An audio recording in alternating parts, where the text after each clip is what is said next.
వృద్ధాప్య పెన్షన్ ని మనం 4,000 రూపాయలు చేస్తున్నాం. వృద్ధాప్య పెన్షన్ ని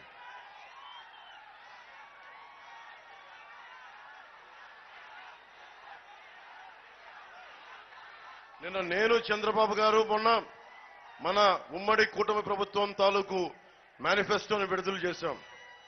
నేను ముఖ్యంగా ఒకటే అనుకున్నాం, ప్రతి చేనుకి నీరు, ప్రతి చేతికి పని ఉండాలి ఈ దేశంలో, మన నేలలో.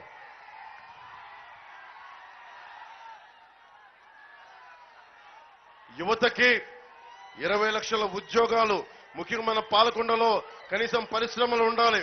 పరిశ్రమలు వచ్చినాయా, ఎవరన్నా పెట్టుబడులు పెట్టారా, రావాలి, వచ్చే బాధ్యత తీసుకుంటాం. అందుకే 20 లక్షల ఉద్యోగాలు 5 సంవత్సరాల్లో సృష్టించాలి అని చెప్పి బాధ్యత తీసుకున్నాం. రాగానే మెగా డిఎస్సి విడుదల చేస్తాం. మొదటి సంతకం దాని మీదే ఉంటుంది.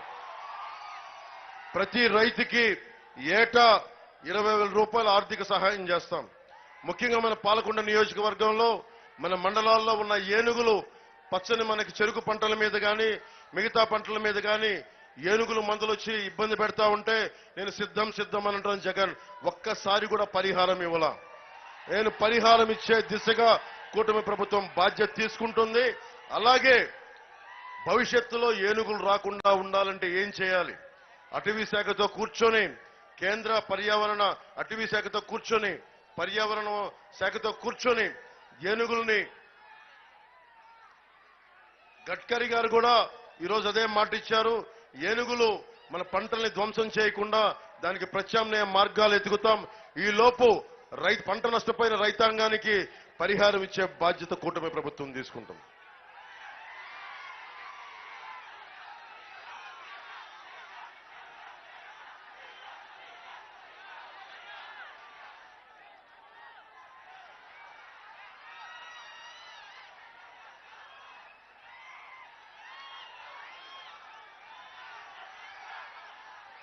ముఖ్యంగా భవన నిర్మాణ కార్మికులకు కానీ, నేను భవన నిర్మాణ కార్మికులు ఉత్తరాంధ్ర నుంచి ఎక్కువ, భవన నిర్మాణ కార్మికులకి మొన్నే నేను జగన్ డబ్బులు తీసేస్తే భవన నిర్మాణ కార్మికులది 450 కోట్ల రూపాయలు, నేను తను దోపిడీ చేసిన దానికి నేను 1 కోటి రూపాయలు ప్రభుత్వం రాగానే నేను విరాళంగా భవన నిర్మాణ సంక్షేమ నిధికి అందజేస్తాను.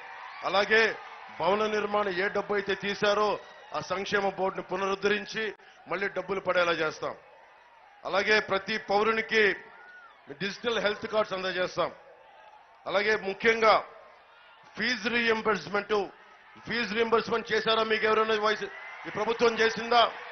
అడగరా? మీరు ఓట్లేస్తారా ఈ ప్రభుత్వానికి? ఫీజు రీఎంబర్స్మెంట్ చేయించే బాధ్యత, ఆ హామీ మనం ఇస్తున్నాం, కూటమి ప్రభుత్వం తీసుకుంటుంది. కూటమి ప్రభుత్వం అంటే మీరు నమ్మే పవన్ కళ్యాణ్ కూడా గుర్తుపెట్టుకోండి.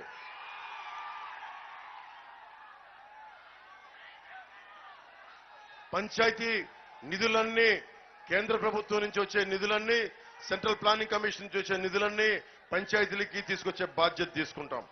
అలాగే మనకి ఇన్ని వాగులు వంకలు ఉన్నాయి, జలపాతాలు ఉన్నాయి. మన పాలకొండ నియోజకవర్గాన్ని చక్కటి పర్యాటక రంగంగా చేయొచ్చు. ఒక్క బయట విదేశాల నుంచి అవసరం లేదు, మన రాష్ట్రం నుంచే, వైజాగ్ నుంచే వచ్చి మన పర్యాటక రంగం కావాలంటే మన కొండలు, కోనలు, జలపాతాల్లో చూడటానికి బోల్డంత ఉపాధి అవకాశాలు దొరుకుతాయి. దాన్ని కూడా తీసుకొచ్చే బాధ్యత కూటమి ప్రభుత్వం తీసుకుంటుంది. అలాగే వేద విద్యని అభ్యసించే నిరుద్యోగులకు యువగళం కింద 3,000 నిరుద్యోగ భృతి. అలాగే నిరుద్యోగులుగా ఉన్న వారికి ప్రతి ఒక్కరికి కూడా 3,000 మనకి నిరుద్యోగ భృతి ఇస్తున్నాం.